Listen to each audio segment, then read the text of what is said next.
I'm about to show you 10 diesel cars that you can buy for under £5,000. They're all quick and have great fuel economy. Let's get straight into it.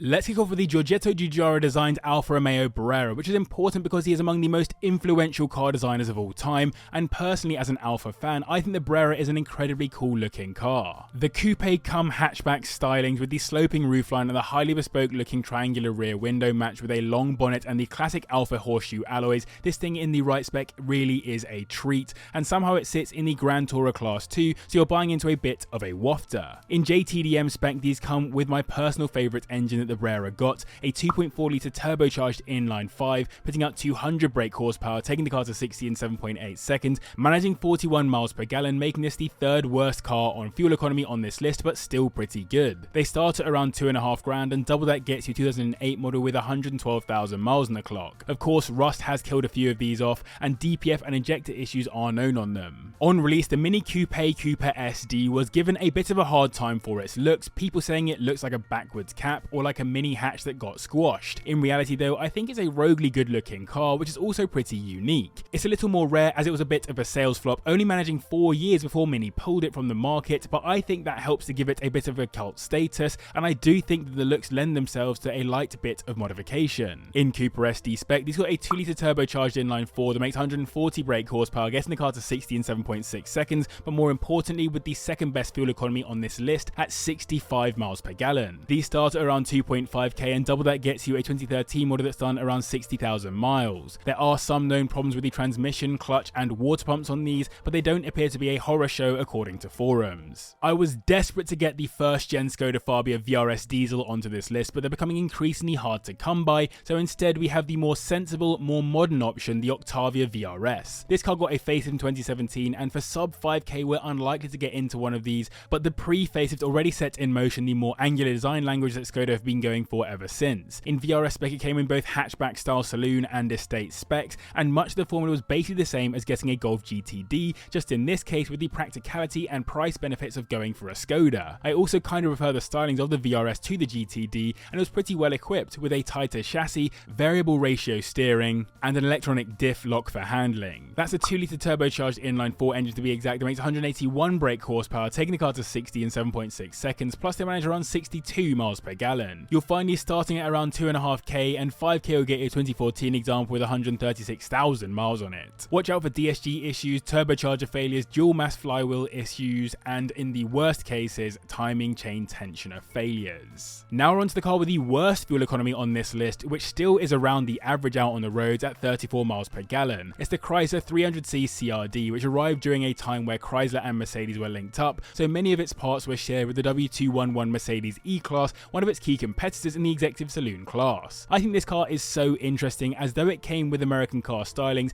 it was built with overseas markets in mind and genuinely sold very well, especially here in the UK, where it seemed to garner more respect than maybe Chrysler had expected. I wouldn't say they've stood the test of time aesthetically, but a cool example of how often American cars in the right hand drive can actually have an impact on our market. These come with a 3 litre turbocharged V6 engine putting out 215 brake horsepower, taking the car to 60 in 7.4 seconds, while £2,000 is around the minimum you'll find these listed for, and 5k is enough for 2006 model that's done around 53,000 miles. Corrosion on the inlet manifold is a well documented issue, as is the crank position sensor issues and more general electrical issues. Now we're onto a car I mentioned already that's heavily related to the Octavia we just spoke about, the VW Golf GTD from the 7th generation Golf. This car offered performance Golf fans the opportunity to own effectively the Golf GTI formula, just with the benefits of a more economical diesel car. It looks very similar aesthetically to the GTI, with the bumpers and alloys in particular being the giveaway parts, plus the GTI inspired interior. The car only lacks the flashes of red that you expect on a GTI. Mechanically, it's still got the option of a DSG gearbox as well in case you're that way inclined, so it's not just the looks, and for me the Mark 7 Golf is probably the Goldilocks Golf right now anyway, modern enough to have everything you need, not as over the top techie as the Mark 8.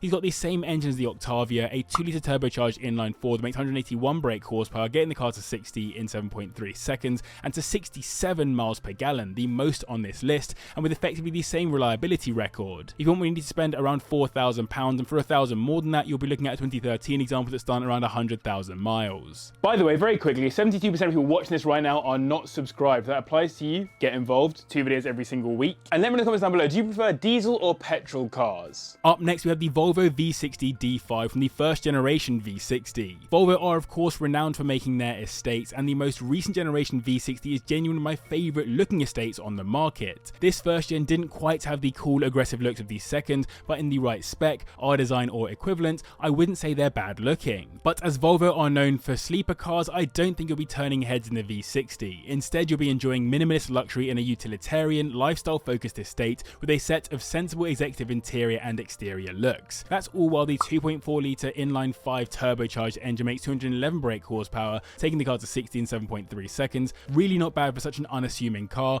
and it manages around 61 miles per gallon too. They're listed anywhere from around £2,700, with a £5,000 you'll be looking at a 2012 model that's done around 111,000 miles. It's typically diesel issues known on these: clogged DPFs, EGR valve problems, and more aggressively, leaks from the turbo or intercooler hoses. Of all the modern Jags, the XJ has to be up there for me as a lovely full-size luxury car that I've had the pleasure of being a passenger in quite a few times. For sub 5k, there aren't many cars that offer this level of comfort and luxury, but the XJ wasn't just known to be luxurious. As a car Jaguar expected taxi drivers and chauffeurs to drive, it was made to be a super wafty, pleasant driving experience too. And for me, they do look actually incredibly executive and almost imposing out on the roads. It helps they didn't get a follow-up generation to make them look more dated. And with the switch up of the brand's image recently, this is likely the last of the old school full-size luxury Jags you'll find. These come with a 3 litre twin turbocharged V6 engine putting out 271 brake horsepower, taking them to 60 in 6.2 seconds while managing around 40 miles per gallon. They start at around £4,000, and for our 5k limit you'll get us for a 2010 model that's done around 101,000 miles. Sadly, plenty of reliability issues are known, the worst common one I could find on forums being the crankshaft failure in that diesel block.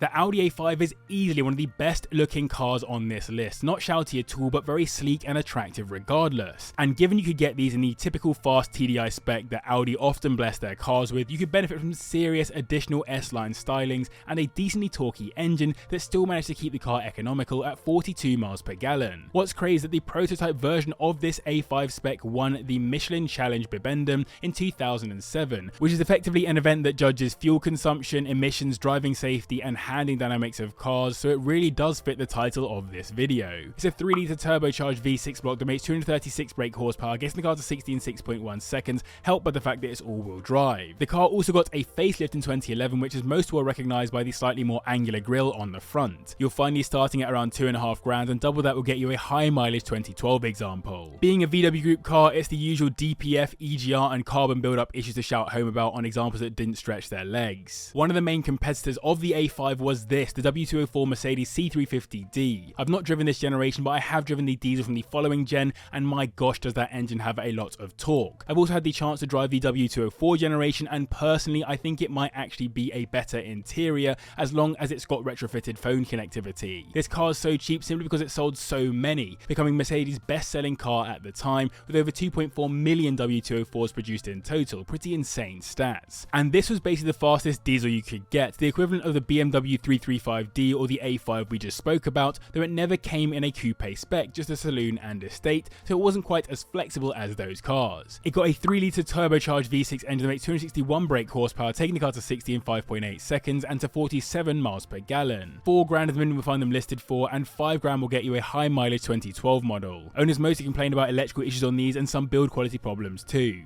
I literally just mentioned the E90 BMW 335D, and like magic, here it is. In saloon spec, this car won Diesel of the Year in 2011, receiving almost 1/3 of the votes from the Diesel Driver magazine's readers, and it also came in coupe and estate specs too. Sadly, it didn't come in convertible, which is a bit of a shame, as personally it's one of my favourite specs from the E90 generation. If you wanted the convertible and a diesel, you need to step down to a 330D instead. This car really is one of the best looking 3 Series generations in my opinion. I just think BMW got the coupe and convertible examples bang on. Even the interiors have stood the test of time and aged reasonably gracefully. They come with a 3 litre twin turbocharged inline-6 engine putting out 281 brake horsepower, taking them to 60 in 5.7 seconds, managing 42 miles per gallon. If you want one, you need to spend around £4,000. Within our 5k price range, we'll be looking at a 2011 example that's done pretty high mileage. Turbocharger wear and DPF issues are known on them, but broadly owners seem to consider these pretty reliable cars too. You should go watch my review of the E92 BMW M3 if you like the look of that car. Click on screen to go check it out. Thanks to patrons for their support, and to you as well for watching. I'll see you in the next one.